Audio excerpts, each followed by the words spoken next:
तुझसे नाराज नहीं जिंदगी, हैरान हूँ मैं, परेशान हूँ मैं, परेशान मैं और परेशान नहीं। मैं खुद लोगों को करती हूँ परेशान, मैं हूँ नहीं परेशान। ये किसके लिए है? आप लोग हो समझदार। 3 केले वाली और कुछ सब्जी और गरम चाय की प्याली, इनकी है पहचान। साथ में आज इन्होंने द्वारे पर लगाया है काम। जी हाँ, इन्होंने अपने वीडियो में दिखाया है कि देखो ऊपर वाली आज नीचे भी कर रही है काम। आए हाय भाई, देखो कल बग्गा बग्गी की डीप क्लीनिंग वाला वीडियो आया था ना, है ना। और उस पर बग्गा बग्गी ने खुद दाल चावल बनाया खाया था। हमार जिज्जी ने इतना भी सहयोग नहीं करा, लेकिन आज जिज्जी ने ना नीचे कैमरा लगा के झाड़ू ज़रूर लगाया, ताकि जो लोग ये अरमान सजाए रहे हैं कि ना अब तो नीचे का काम सिर्फ बग्गे बग्गी के हिस्से है, ऊपर वाले सिर्फ ऊपर ही रहते हैं, तो आज जिज्जी ने उनके अरमानों पे झाड़ू लगाया। आपसे मैंने बहुत पहले एक बात बोली थी कि जब हमारी जिज्जी लोग इतना भी काम करती हैं, ऑन कैमरा करती हैं, ऑफ कैमरा यार काम कभी करते हैं नक्को जी। जब करते हैं तो उनको दिखाना बनता है ना जी, हैं ऐसे कैसे नहीं दिखाएंगे। और ख़ास कर कुछ काम जो कि दिखाने ही पड़ते हैं, क्योंकि लोग स्टैंप लगा देते हैं कि देखो भैया ये तो जब से ऊपर ही ऊपर एक रह के हो ही गए हैं और नीचे तो जातो नहीं है। बातचीत का तो खैर अलग है, वो सब चल रहा टिटम्बा। लेकिन भाई बीच बीच में बग्गा की हमें आवाज़ जिज्जी के वीडियोज़ में सुनाई देती है, लेकिन भाभी की आवाज़ कतई आज तक हमारे कानन में नहीं है। हाँ, पीछे 2-3 दिन में हुआ था ऐसा, जब भाभी की आवाज़ थोड़ा सा दिखावा करने की कोशिश फिर की गई थी, लेकिन एज यूजल क्या करें, ये हैं आदत से मजबूर। एक इंडिपेंडेंट लड़की दूसरी चुलबुली लड़की के इरादों को ना पसंद नहीं कर पाती है और अंदर से तन बदन और हर जगह पे आग लग जाती है। इसलिए ये जो भी चल रहा है क्रियाकलाप, मतलब ये जो 2 गज की दूरी है, ये कोविड-19 की वजह से नहीं है, ये ना अभी रिश्तों में खलल आने की वजह से ज़रूरी है। कल को हम तुम्हारे बारे में बोलें, तुम हमारे बारे में बोलो, इससे अच्छा कि उचित दूरी बना के रखें, ताकि ये रिश्तों वाली जो बीमारी है ये ना लग जाए। और वैसे भी बहुत पहले किसी महान नायिका ने कहा था कि जैसे बाकी घर परिवार लोगों से डिस्टेंस बना के रखो तो प्यार दुलार बना रहता है। इसीलिए भाई बग्गा बग्गी और बग्गा से देखिए जिज्जी का है, क्योंकि खून के रिश्ते कुछ भी कहें, कुछ भी गरियामत चलेगा। लेकिन अगर आपके घर में कोई बाहर के रिश्ते आए हैं आपसे, चाहे उसका दिल का कनेक्शन हो, चाहे हमारा नोना जिज्जा या फिर हमारी जिज्जी का रिश्ता देख लो, उसमें दिल का कनेक्शन है, नोना जिज्जा के हिसाब से हमारी बड़कन्नी जिज्जी सब चलती है। और इधर जो दिल का कनेक्शन बना था छुटकन्नी जिज्जी का, यहाँ पर हमारे जिज्जी खून के रिश्तों की बात मानी और अपने पति के हिसाब से चलना तो दूर की बात, पति को कहाँ से कहाँ पहुँचा दिया। कोर्ट कचहरी पुलिस थाना ये तो अभी प्रेजेंट है, स्टार्टिंग में तो ऑन कैमरा वीडियो खेला जाता था। कीचड़ कचरा, अगर कोई बीवी चाह जाए कि उसके पति के बारे में सामने वाला XYZ, चाहे वो घर का ही कोई क्यों ना हो, अपने खून के रिश्ते ही क्यों ना हो, अगर आप ऑब्जेक्शन करोगे ना तो किसी की इतनी मजाल नहीं है कि कुछ आए के यहाँ पर बोल दे।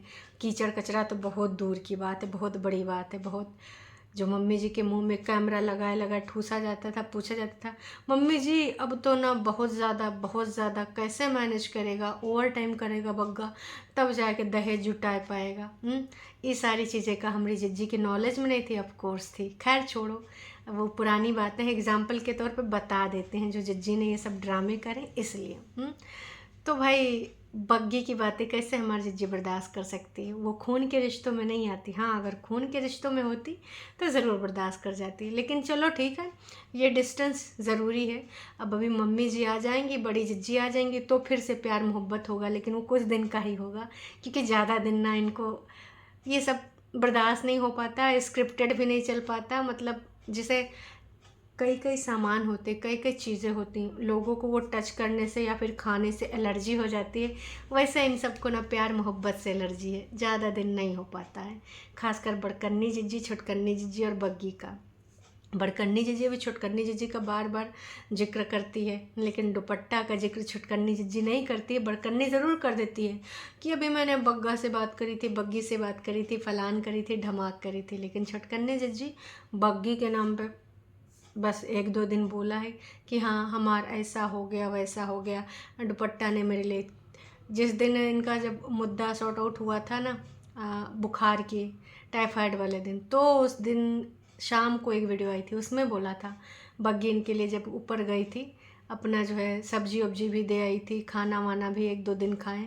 फिर बग्गी ने जब जनता को गरियाया था, तो जनता के ऊपर उंगली उठाया था कि आप हमारे घर में लड़ाइयाँ करते हो।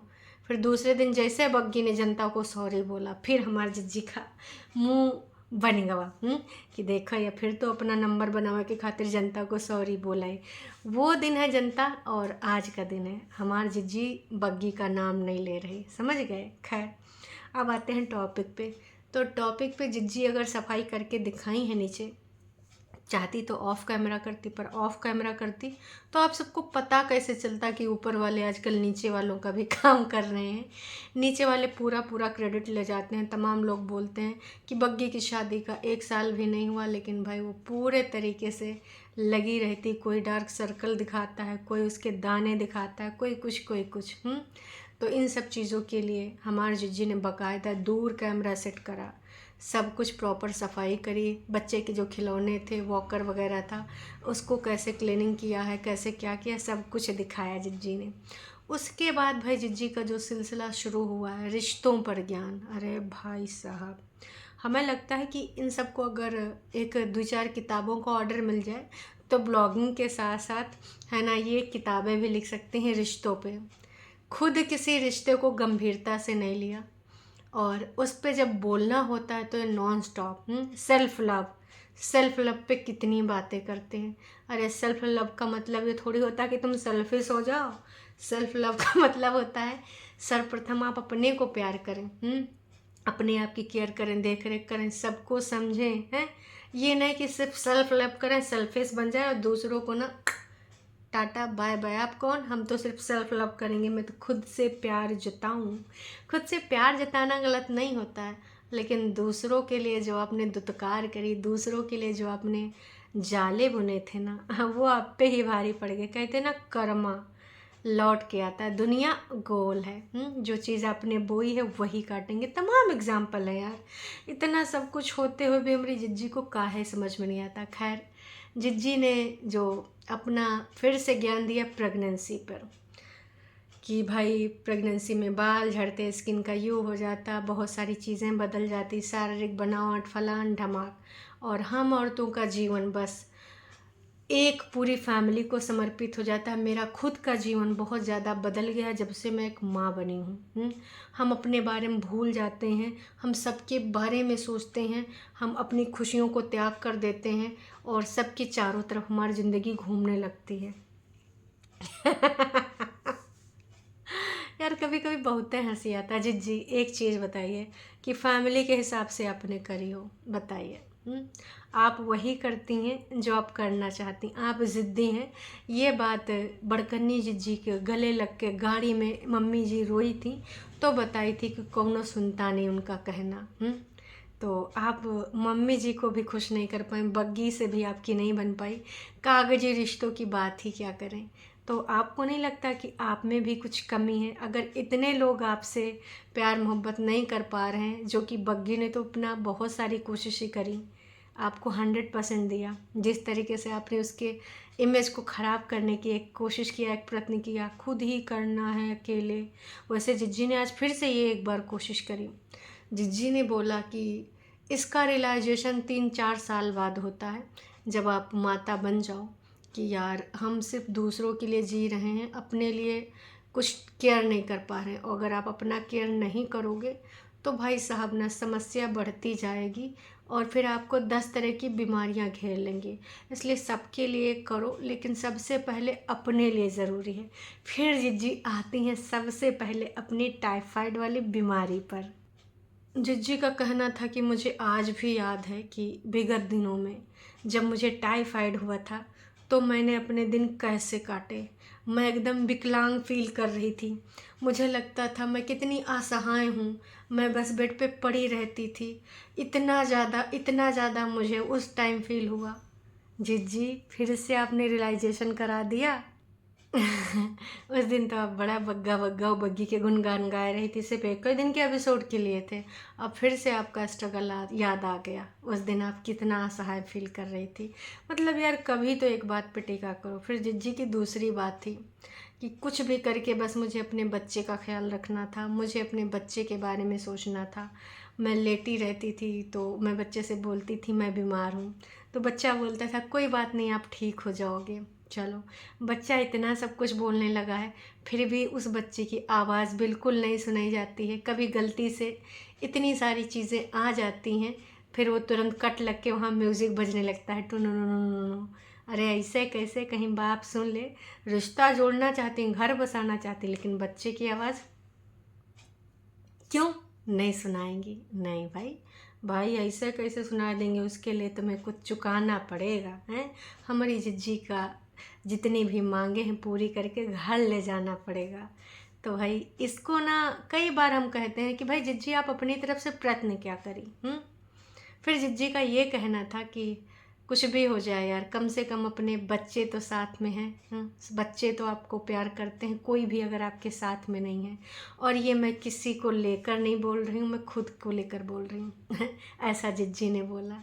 तो बिल्कुल जिज्जी आपने सही कहा। कोई किसी का हो ना हो, बच्चे ज़रूर साथ में होते हैं। बहुरिया नहीं हुई है ना, बहुरिया बीमार में छोड़ के चली गई, 2-4 दिन कष्ट वाले बर्दाश्त कर लेती, बच्चे को भी हैंडल करके। जैसे यहाँ ठंड में नीचे गद्दा पड़ा था, बच्चे को वहाँ पे सुलाए के या बिठाए के अपना पूरा किचन में काम करती थी। सब कुछ झाड़ू पोछा बर्तन सब कुछ करती थी। काश कि वहाँ पर भी आपको तो सिर्फ सासू अम्मा के लिए, अपने लिए और अपने पति के लिए करना था। उसमें भी पति जब रहता था तो आपका हेल्प कराता था। तो काश उस बीमार सास को आप छोड़ के अपना बुरिया बिस्तरा ना उठाए के आती। काश, जिसने आपकी प्रेगनेंसी में आपको बहुत ही ज़्यादा सब कुछ करा, ऐसी कोई चीज़ थी नहीं जो उसने ना करी हो। काश। तो भाई ऐसे में बच्चे ही हुए, उनकी बेटी हुई, उनका बेटा हुआ। तो बच्चे तो साथ देते हैं, भले तुम काम नहीं है। ये बात हमारी जिज्जी ने बिल्कुल 100% सही कही है। आप लोग भी इस बात पे ना भरोसा करते हो कि नहीं, कमेंट करके ज़रूर बताना। मतलब कुल मिलाए के जिज्जी का आजकल जो ध्यान है सासू माँ के ऊपर है। मतलब पूरे तरीके से स्क्रिप्ट राइटर ने जिज्जी को स्क्रिप्ट दी है कि भाई अब मेन टारगेट सासू अम्मा करो। सासू अम्मा चाहेगी तो उसको झक मार के झुकना पड़ेगा लौंडे को। इसलिए आजकल एम्पैथी और सिंपैथी के मतलब समझाए जाते हैं। पहले मुझे उस सदस्य के बारे में लगता था कि यार इसका मेरे साथ ऐसा क्यों है, मैं कंपेयर करती थी, सोचती थी। लेकिन वक्त के साथ साथ मुझे रियलाइजेशन हुआ, मुझे फील हुआ, और अब मुझे समझ में आता है। अब मैं समझ सकती हूँ दूसरे का भी दुख दर्द तकलीफ़। आए हाय, इतनी जल्दी एम्पैथी सिंपैथी सब याद आएगा। वैसे जिज्जी अभी कुछ दिन पहले तो आप टॉन्ट मार रही थी सासू अम्मा को लेकर। किचन में क्रिएटिव वर्क और किचन में आधिपत्य लोग नहीं देते हैं। अपना कुंडी लगा के आप कैसे रोती थी, वही सासू माँ आपको किचन में एक गिलास पानी तक लेने के लिए नहीं देती थी, पीने के लिए। आपको सुबह 7:30-8 बजे उठा जल्दी उठाती थी, टॉर्चर करती थी। झाड़ू लगाने के लिए भी तो सासू अम्मा ने बोला होगा, और वो डायपर के लिए तो अम्मा ने रोका होगा। लेकिन उसके पीछे का लॉजिक आपने एक बार भी नहीं सोचा कि दोपहरिया में जो नया नया भी बच्चा जन्नी है उसको नहीं जाने देने के पीछे क्या रीज़न होगा। स्कूटी लेके दोपहरिया में काहे नहीं जाने दिया गया। ये सारी चीज़ें अगर आपको उस टाइम रियलाइजेशन हो जाती, जैसा कि अभी हुई, अगर हुई हैं, आपको क्या लगता है दर्शकों कि हमारी जिज्जी को ये बातें रियलाइजेशन हो रही हैं? मतलब हमारी मम्मी जी का दर्द, कागजी इनकी सास का दर्द इनको का वाकई में फील हो रहा है? बताओ। तो जिज्जी एक अपील कर डालो कि 11 तारीख को सासू अम्मा आप भी आना है, बच्चे से मिल लें। अभी तो 2-3 दिन महीना, 2-3 दिन नहीं महीना, जब सीट के साथ शायद 6 महीने हो गए जब पहली मीटिंग हुई थी, जब सासू भी गई थी, ननंद भी गई थी, तब जिज्जी तुमरिन शब्द थे कि पहले खुद आना चाहिए था, पहले खुद अपने आप को उसको इंट्रोडक्शन कराओ, क्योंकि मैंने तो कभी कराया नहीं, इसलिए बच्चा तुमको भैया बोल रहा था। 2 लेडीज़ को ले आए, 2 लेडीज़ और साथ में आई थी। फिर वो लेडीज़ मेरे ही प्लेटफॉर्म का 500 रुपया पकड़ा रही थी मेरे बच्चे को। कोई एहसान थोड़ी किया। और लेडीज़ को आना नहीं चाहिए, पहले उनको खुद सोचना चाहिए कि पहले बच्चा इतने लोगों को देख के घबरा जाएगा, फलान ढमाक। आज इनकी आप सिचुएशन समझ रही हैं, आज इनसे आपको एम्पैथी सिंपैथी सब हो रहा है। उस टाइम ये प्यार दुलार कहाँ गया था? आपने काहे नहीं सोचा कि जो लड़की एक बुआ है, जिस तरीके से आपका स्वागत करी थी प्रेगनेंसी के बाद, जब हॉस्पिटल से आप घर गई थी, आप कह रही थी वाह ये हमारा घर है। सच बताऊँ, वो वीडियो देख के मुझे बहुत अच्छा लगा। किस तरीके से आपके घर में यार, किस तरीके का आप 2 लोग ट्यूनिंग करते थे, ग्रीन वाले सूट पहनते थे साथ में। कोशिश करने से सब कुछ पॉसिबल है। आज आप ना सबसे हैप्पी होती, सबसे। काश कि अपने दिमाग में इतना ज़्यादा खिचड़ी ना पकाई होती, दूसरों के बहकावे में ना आई होती, है ना। तो वो बुआ अगर अपने बच्चे से मिलने आ गई, भांजे से, भांजे का है हुआ बुआ, अब जो भी रिश्ता है समझ लो, अभी मेरे दिमाग में नहीं आ रहा है ना। तो अगर वो मिलने चले गए भतीजे से, भाई का लड़का भतीजा, हाँ जी, और एक सास जो बच्चे को लेकर, भाई अगर इतने दिनों से उसकी आवाज़ सुनने के लिए तरस रही थी, तो अगर वो मिलने चली आई तो आप इतने ज़्यादा एलिगेशन लगा दी। उस टाइम तो आपने कतई ये सारी चीज़ें नहीं सोची थी। आपने तो भाई यूट्यूब पर बयान दर्ज करने से भी पहले नहीं सोचा था। तो जिज्जी हम आपकी कौन सी बात का भरोसा करें? मैंने खुद कई बार बोला कि जिज्जी कभी भी अवसर दीजिए, कभी भी मौका दीजिए, आप अपनी एक बात पे अडिग रहें, कभी भी, कभी भी। पर ऐसा अवसर कभी नहीं मिला। फिर बाद में तुम दवाइयाँ लेके, अब एक दवाई बची है, अब ये दवाई भी जल्दी से खाए वाए लें, निपटाए दें, फिर ना एकदम चकाचक। आए हाय जिज्जी, फिर जल्दी उठना होता है, दूध हमें लेना होता है, गेट हमें खोलना होता है, बग्गा बग्गी तो सोए करते हैं, इसलिए मैं जल्दी उठ जाती हूँ और ये सारी चीज़ें करना पड़ता है, क्योंकि भाई जाहिर सी बात है किसी ना किसी तो गेट खोलना पड़ेगा। मतलब कितने इनडायरेक्टली गेम खेल रहे हो, इतने सारे काम गिना रही हो, काम काम काम। तमाम जनता जनार्दन ने कितनी बार पूछा है कि इतना कौन सा काम होता है जिनको तुम दिन रात गिनाया करते हो। जनता भी परेशान है दीदी, बस करो हैं।